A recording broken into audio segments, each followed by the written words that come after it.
Donc nous allons aborder la deuxième table ronde qui a pour un thème un peu différent de la précédente, qui est davantage de cerner les mesures et préconisations des politiques.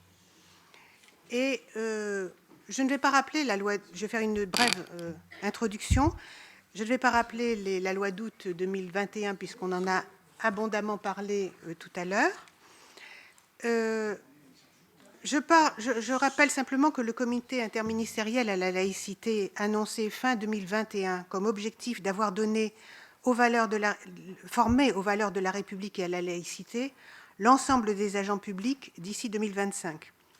On voit bien que les politiques nationaux comme locaux sont concernés, mais les derniers, les locaux notamment, sont-ils réellement informés de ces mesures ? On peut en douter en particulier pour les petites communes et plusieurs expériences nous ont permis de nous rendre compte qu'ils étaient dans l'ignorance absolue, même des implications de la loi et parfois même de l'engagement républicain. Et une fois informés, comment mettent-elles ces mesures en œuvre et avec quels résultats ? Alors bien sûr, on ne va pas avoir l'ambition d'être exhaustif sur le sujet, mais on va tenter d'avoir des éclairages grâce à nos intervenants que je remercie d'avoir accepté notre invitation. Alors nous entendrons successivement Linda Veil-Curiel, secrétaire générale de l'ALDIF. Pardon ? Non, non, non. C'est en premier. Vincent Bonner, formateur entre autres aux valeurs de la République et la laïcité. Emma Rafovitch, est-ce que j'ai bien prononcé ? Présidente des Jeunes Socialistes.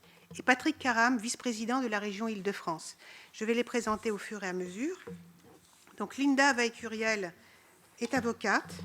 Elle a toujours défendu des causes engagées pour les femmes et contre les inégalités. En particulier, elle a fait condamner une exciseuse et défendu des femmes qui fuyaient leur pays pour échapper à cette mutilation. La Ligue du droit international des femmes se bat depuis les années 90 au moins pour que les femmes puissent accéder librement et sans contrainte, dans le respect de la neutralité olympique, aux différentes disciplines sportives. Bien sûr, elle existe depuis bien plus longtemps, mais la question du sport est peut-être plus récente dans ces activités. Mais si je dis une bêtise, Linda me corrigera. Nous avions entre autres défilé ensemble dans les rues de Londres pour demander l'application de la neutralité aux Jeux olympiques d'Atlanta. Linda Veil-Curiel a écrit un livre avec Annie Suger, présidente de la Ligue du droit international des femmes, et Gérard Biard de Charlie Hebdo, Comment l'islamisme a perverti les Jeux olympiques, paru chez Chryséis Éditions en 2007, et que l'on pouvait consulter au tout début à la table à l'entrée de la salle. Et vous êtes également à l'origine d'une tribune publiée dans Le Monde le 2 février 2023, qui dénonce ce que vous appelez l'apartheid sexuel comme un crime contre l'humanité, et qu'on peut aussi se procurer à l'entrée de la salle. Là, il y en a quelques exemplaires qui restent, vous pourrez les prendre en sortant. Je vous passe la parole.